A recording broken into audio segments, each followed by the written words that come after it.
So the first step is to enter the simulator environment by typing the following command in the Donkey Kart terminal.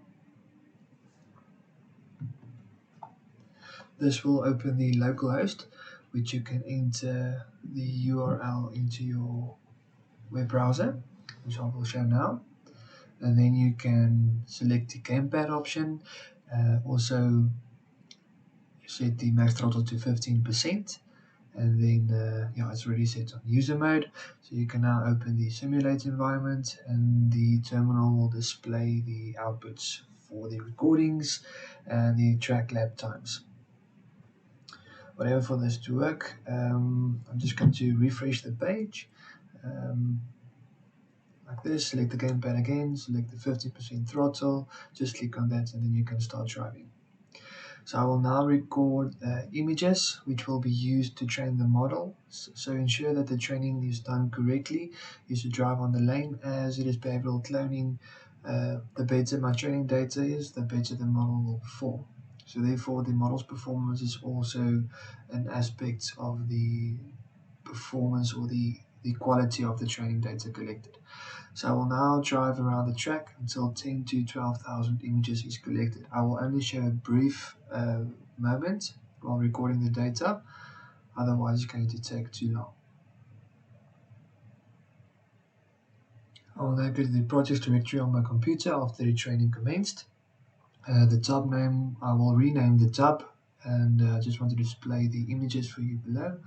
There is about 11,426 photos collected. So now what I want to do is I want to rename the top folder, which I collected now, to something I can use to train the data properly on.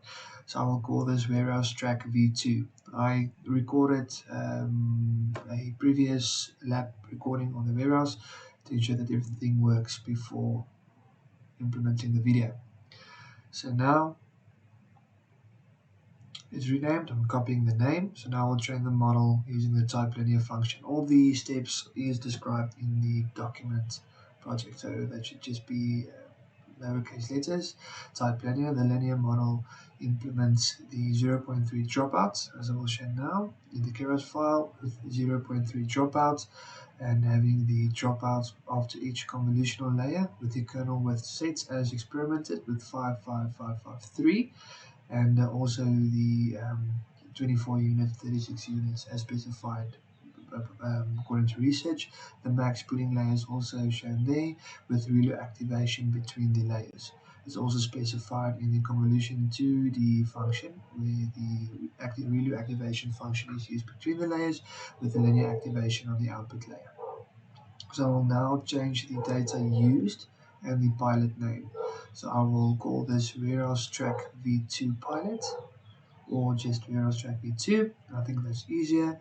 And then I just need to load the warehouse track v2 data as well to generate that model using the linear model as specified during experiments.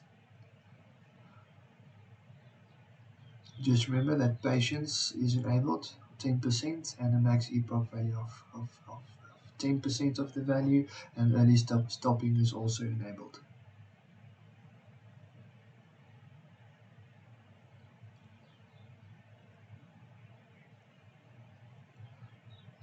So after a while, the model was trained successfully, and I will now do a top plot of the data where I will show you the prediction model loss plot now. It can be seen there that the graph, it looks bad, but if you look at the loss values, there's quite a small deviation in those results, so it's actually quite a good output. I will then run the top plot command. This will generate the prediction plot for me. Note however that the prediction plot was changed, but the prediction plot will now be made for both the angle and the throttle values, but will only be calculated using the angle values when we refer to the performance metrics of R2, MAE, MSE, and the RMSE of the model. So there's the prediction plot. It looks quite good. It can be seen there on the first graph, the angle plots, that there was positive and negative values, meaning there was left and right turns. and there's the R2 value of 0.91, which is quite good, and MSE value of 0.46, MAE of 4.16, and an RMSE of 6.76. Note that this was multiplied by 100 to get more visible results, so it's actually 6.769 times e to the minus 2. So this was a mistake. I'm quickly going to load the model onto the car to evaluate the model's performance visually based on the track performance of the car itself. So we'll load the Warehouse Track V2 model, just looking for it, using the Python manage.py drive. And there we go.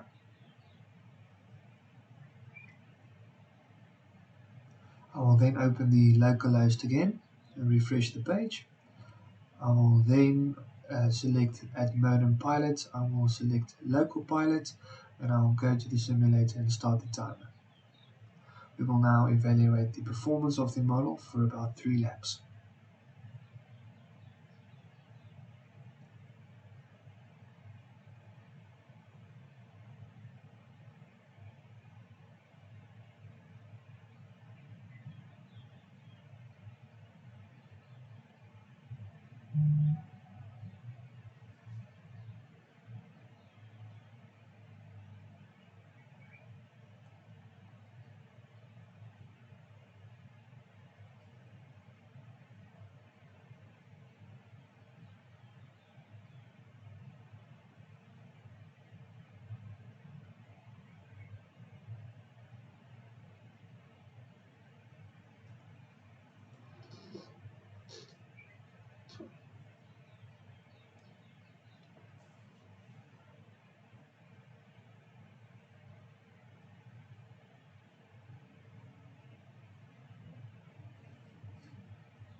It can be seen that the AI is much more efficient than I am to stay on the lane lines.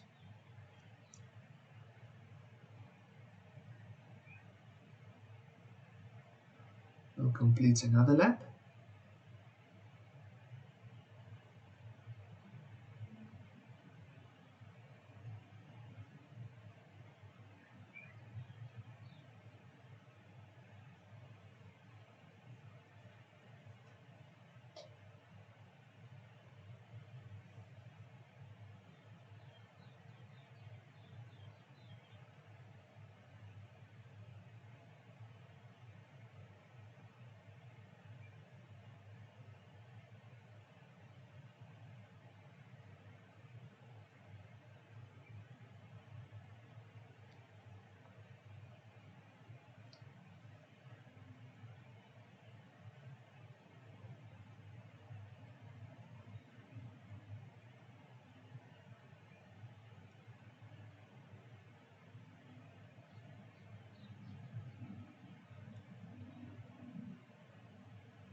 This will be the final lap, and then the performance results on the track will be logged.